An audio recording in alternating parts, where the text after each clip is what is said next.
हमारा क्वेश्चन कहता है a particle moves along the plane trajectory y as a function of x with velocity v whose modulus is constant, right? Find the acceleration of particle at the point x equals to 0 and curvature radius of trajectory at that point if the trajectory has the form. और पहला form है parabola का, दूसरा form है ellipse का। तो पहले हम लोग फर्स्ट पार्ट को सॉल्व करने की कोशिश करते हैं। देखिए कहता क्या है कि मेरा जो पार्टिकल है वो पैराबोलिक पाथ पे मूव कर रहा है। तो चलो हमने बना दिया पहले पिक्चर। अच्छा, यहाँ पे इक्वेशन क्या दिया है पैराबोला का, y equals to a x square. तो बड़ा आसानी से आप ऐसे बना सकते हो ना, ये ऐसे बना सकते हो। इधर y हो गया, इधर x हो गया, और ये पैराबोला का इक्वेशन हो गया ए एक्स स्क्वायर, है ना। आप इधर भी ले सकते थे, ऐसा कोई दिक्कत नहीं है, क्योंकि यहाँ पर x की वैल्यू नेगेटिव भी हो सकता है, पॉजिटिव भी हो सकता है। बट हमारे क्वेश्चन में चूँकि ये जो है x इक्वल्स टू 0 पे ही पूछा गया है एक्सेलरेशन और कर्वेचर, तो हम इधर का पार्ट ना बनाए तो भी चलेगा। ठीक, यहाँ तक तो सही है। उसके बाद देखिए दूसरा कंडीशन अपने पास दिया हुआ है कि जो वेलोसिटी का मैग्नीट्यूड है, मतलब कि स्पीड, वो कांस्टेंट है। तो v जो है वो कांस्टेंट है ना, v कांस्टेंट है।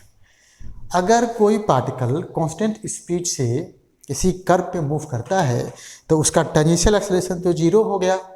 तो उसमें सिर्फ और सिर्फ कौन सा एक्सेलरेशन होगा, वो केवल नॉर्मल एक्सेलरेशन होगा। तो मैं पहले ये यहाँ पे लिख दूँ कि इससे मुझे ये निकला कि at जो है 0 है, बट an इज़ नॉट 0, क्योंकि अगर an भी 0 हो गया तो वो स्ट्रेट लाइन में मूव करना स्टार्ट कर देगा। ठीक है, तो यहाँ से हमने ये चीज़ निकाल ली।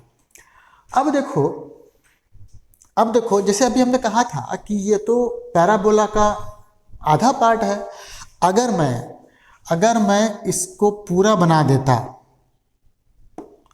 ना, अगर मैं इसको ऐसे पूरा बना देता तो आपको बिल्कुल स्पष्ट दिखाई दे रहा है। और वैसे भी मैथ से आप निकाल सकते हैं कि x इक्वल्स टू 0 पर ये जो x एक्सिस है वो हमारा टेंजेंट हो जाएगा, है ना। x axis is tangent, right. और अगर x एक्सिस टेंजेंट है तो हम लोग तो जानते ही हैं कि पार्टिकल का जो वेलोसिटी होता है वो पाथ के टेंजेंट के अलोंग होता है। तो इस डायरेक्शन में बेटा हमारा, है ना, वेलोसिटी ऐसे आ गया, राइट। और इसका मतलब क्या हो गया, अभी हमने कहा है कि हमको सिर्फ नॉर्मल एक्सेलरेशन निकालना है यहाँ पर। तो बेसिकली हमारा जो नॉर्मल एक्सेलरेशन हो जाएगा वो तो ay के बराबर हो जाएगा। इसका मतलब मैं ay निकाल लूँ, और जैसे ही मैं ay निकालूंगा तो मेरे पास ये रेडियस ऑफ कर्वेचर के लिए भी फार्मूला मिला हुआ है, तो इसको हम आसानी से सॉल्व कर पाएंगे। तो हमें निकालना है बेसिकली ay, राइट। ay के लिए देखो क्या करोगे, तुम्हारे पास ये इक्वेशन है, ठीक, बहुत अच्छा। तो एक काम करो, इसको दोबारा से लिखो, y is equal to a x square. एक बार डिफ्रेंशिएट करो तो तुम्हारा आएगा dy by d t equals to 2a x dx by d t, right. बहुत अच्छी बात है। अच्छा, dx बाई डी टी क्या हो गया, वेलोसिटी का x कंपोनेंट। चलिए उसको हम बाद में लिखेंगे। अभी हम क्या करते हैं, इसको हम सिंपली लिखते हैं 2ax vx। और इसको एक बार, एक मिनट, थोड़ा जगह की बात है ना, एक बार और डिफ्रेंशिएट कर देते हैं, क्योंकि हमको तो चाहिए एक्सेलरेशन बेसिकली। तो इसके लिए जब हम एक बार और डिफ्रेंशिएट करेंगे तो हमारे पास क्या आएगा, थोड़ा मैं यहाँ कर देता हूँ, है ना। इसको जब एक बार और डिफ्रेंशिएट करेंगे तो इधर तो हो जाएगा आपका एक्सेलरेशन अलॉन्ग y एक्सिस, ए वाई हो जाएगा। और ये कितना हो जाएगा, टाइम के रिस्पेक्ट में डिफ्रेंशिएट कर रहे हो तो ये हमारा हो जाएगा D D T 2ax vx।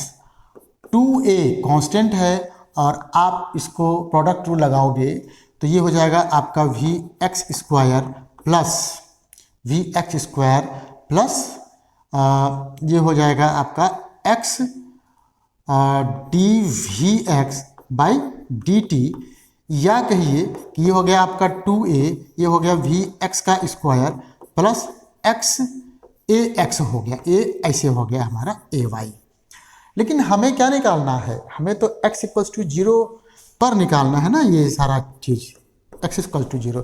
तो यहाँ जब रखो x इक्वल टू 0, तो तुम्हारा जो है ए वाई कितना आ जाएगा, ये आ जाएगा 2a वी एक्स का स्क्वायर। और अभी अभी देखो यहाँ पे देखे हो कि जो तुम्हारा वेलोसिटी है उसका मैग्नीट्यूड फिक्स है, यहाँ पर वेलोसिटी का डायरेक्शन क्या है v, तो इसका मैग्नीट्यूड कितना हो जाएगा, वो वी एक्स ही होगा, है ना। और ठीक है, और वी एक्स कितना होना चाहिए, कांस्टेंट होना चाहिए, क्योंकि लिखा हुआ है यहाँ पर कि वेलोसिटी वेक्टर का जो मॉडुलस है वो हमेशा कांस्टेंट है। तो देखिए यहाँ पर आपका आ गया 2a, ना ये 2a के लिखो मैं वी स्क्वायर ना, ये ए वाई निकल गया। देखिए कितना आसान से निकल गया। तो x इक्वल्स टू 0 पर हमारे पार्टिकल पर केवल नॉर्मल एक्सेलरेशन लग रहा है और उसकी वैल्यू आ गई 2a वी स्क्वायर। अब हम लोग चलते हैं यहीं पे क्या बोलते हैं, रेडियस ऑफ कर्वेचर निकाल ले जाते हैं। अरे ये तो बहुत आसान है ना, ये तो बहुत आसान है। आपका ए वाई तो बेसिकली ए एन ही है। तो आप एक काम करो, अगले पेज पे पहुंचते हैं और हम लोग लिखते हैं A Y equals to 2a V square, और ये चूंकि ए एन ही है और ए टी तो हमारा 0 ही है, वो तो जानते ही हम लोग। तो और एक चीज और जानते हैं हम लोग, A N equals to we square by R, जहां पर आर हमारा रेडियस ऑफ कर्वेचर है, तो हमने वैल्यू रख दिया यहाँ पे 2a वी स्क्वायर हो गया, यहाँ पर वी स्क्वायर अपॉन आर। आप बड़े प्यार से इसको काट दो और यहाँ आपका हो जाएगा रेडियस ऑफ कर्वेचर 1/2a के बराबर। तो पहला पार्ट तो बड़ा आसानी से निकल गया, और हमने कहा था कि इसमें जो की आइडिया मिलेगा उसी से हम दूसरे पार्ट को भी सॉल्व कर सकते हैं। तो की आइडिया क्या मिला हमको, पहले जरा यहाँ पे चले आइए, ये देखते हैं ना पार्ट बी पे। पार्ट बी में क्या है कि मेरा जो पार्टिकल है वो देखिए एलिप्स पे ऐसे जा रहा है ना, ऐसे एलिप्स पर, वेरी गुड, एलिप्स ऐसे बना दिया मैंने। और ये क्या हो जाएगा, ये हो जाएगा a0, आप जानते हो अच्छी तरीके से, ये हो जाता है -a0, ये हो जाएगा 0b, और ये कितना हो जाएगा 0 -b। यही पाथ है जिस पे पार्टिकल आपका जा रहा है। अब कहता यह है कि मुझे निकालना है acceleration at x equals to 0। तो पहली बात, एक्सेलरेशन निकालने के लिए मैं अब क्या करूँगा, पार्टिकल के लिए उसका x कंपोनेंट निकालूंगा एक्सेलरेशन का, y कंपोनेंट निकालूंगा और दोनों का वेक्टर सम कर दूंगा। तो चलो जरा निकालते हैं हम। उसके लिए हम क्या करने वाले हैं, इसको डिफ्रेंशिएट करेंगे। देखिए पहले 2 ना, इसको डिफ्रेंशिएट किए, एक मिनट,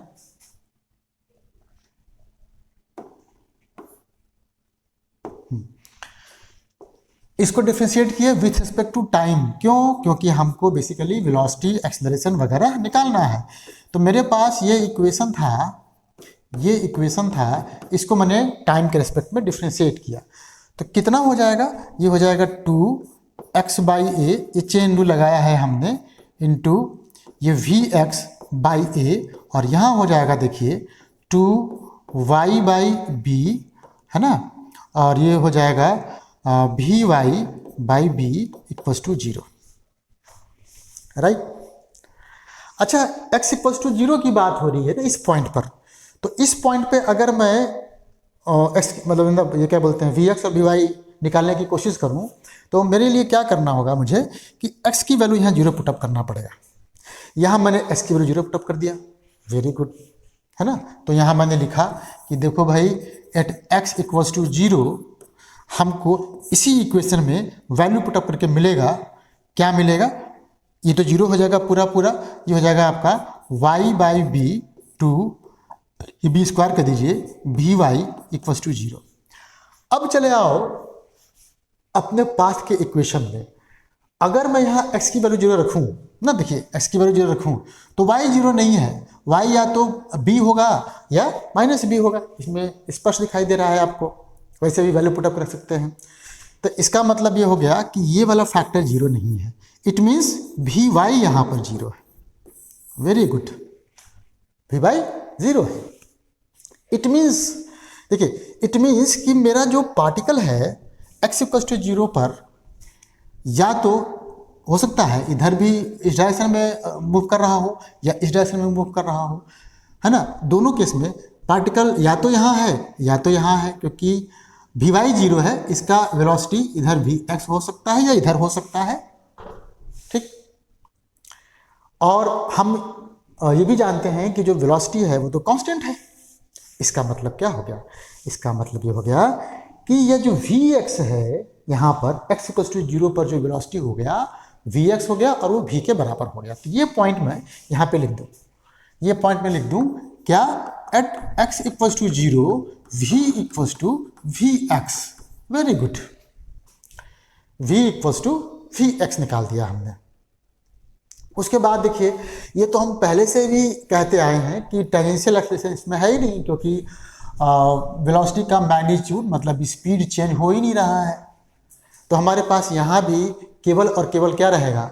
नॉर्मल एक्सेलरेशन रहेगा।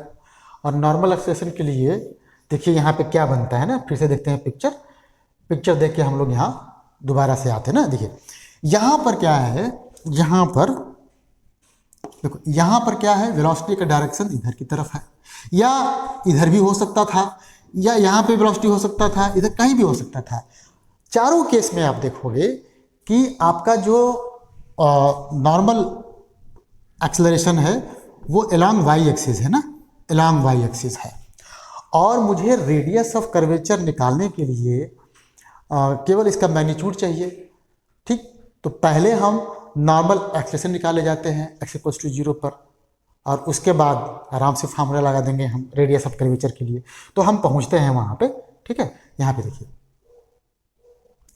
आपको क्या निकालना है? आपको निकालना है basically acceleration along y axis, और ये हो जाएगा d² dt², ना, यही होगा। और अभी देखिए हम लोगों ने जो किया था, देखिए यहाँ पे जो किया था, यहाँ पे हमने क्या निकाल लिया था? हमने निकाल लिया था y 0 है। एक काम करते हैं, हम इसको फिर से डिफ्रेंशिएट कर देते हैं, है ना। इसको फिर से डिफ्रेंशिएट कर देते हैं। तो जब फिर से डिफ्रेंशिएट करेंगे तो देखो क्या होने वाला है। ये पहले मैं इक्वेशन थोड़ा सा लिख दूँ, 2 तो कट जाएगा, x/a², हाँ ठीक है।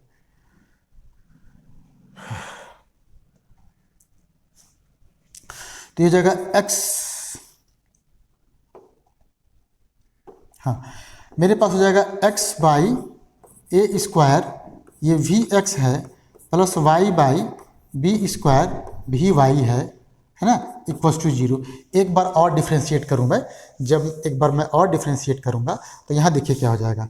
टाइम के रिस्पेक्ट में कर रहे हैं डिफ्रेंशिएशन, तो ये हो जाएगा 1/a² तो कांस्टेंट है, कॉमन लिया और इन दोनों का प्रोडक्ट रूल लगाया, तो ये हो गया Vx² plus x into dVx/dt, तो मतलब ax हो जाएगा ये वाला।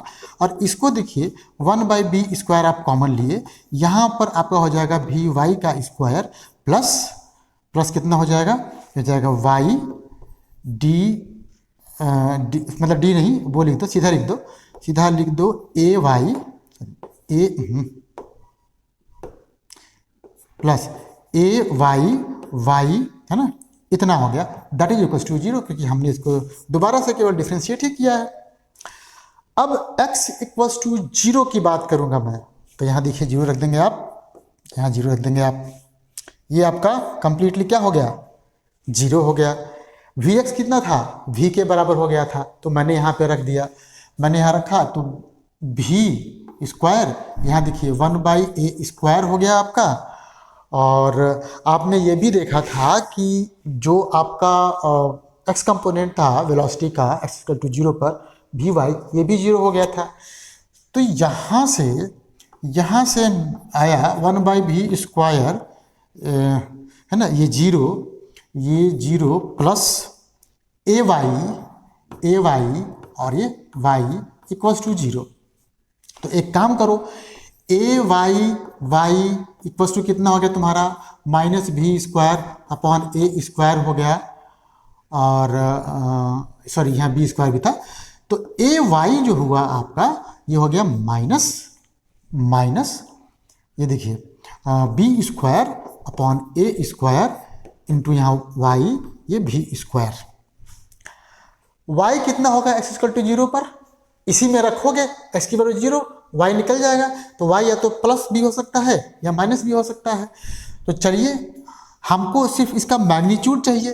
तुम अगर मैग्नीट्यूड की बात होगी तो मेरे लिए ये देखिए, ये मैग्नीट्यूड कर दिया मैंने, ये हो जाएगा, ये माइनस माइनस हट जाएगा सब, ये b square upon a square into B रखिए आप, ये वी स्क्वायर, ये कटा ये बी बाई ए स्क्वायर भी स्क्वायर के बराबर हो गया। और अभी देखे हैं हम लोग कि यही मेरा नेट है ना, यही मेरा नेट एक्सेलरेशन है, ठीक है, क्योंकि टेंजेंशियल एक्सेलरेशन तो पहले से ही 0 था, मतलब एक्स एक्सिस के अलोंग चूंकि मेरा पार्टिकल का वेलोसिटी है तो उस डायरेक्शन में एक्सेलरेशन पहले से ही 0 था। तो ये मेरा टोटल एक्सेलरेशन आ गया। तो ये कितना बन गया, ये बन गया आपका ये b v square upon a square. आप इसका देख लेना कि कैलकुलेशन वगैरह मिस्टेक तो नहीं है ना, तो बाकी तो सब सिंपल सी बात है इसमें। तो ये निकल गया।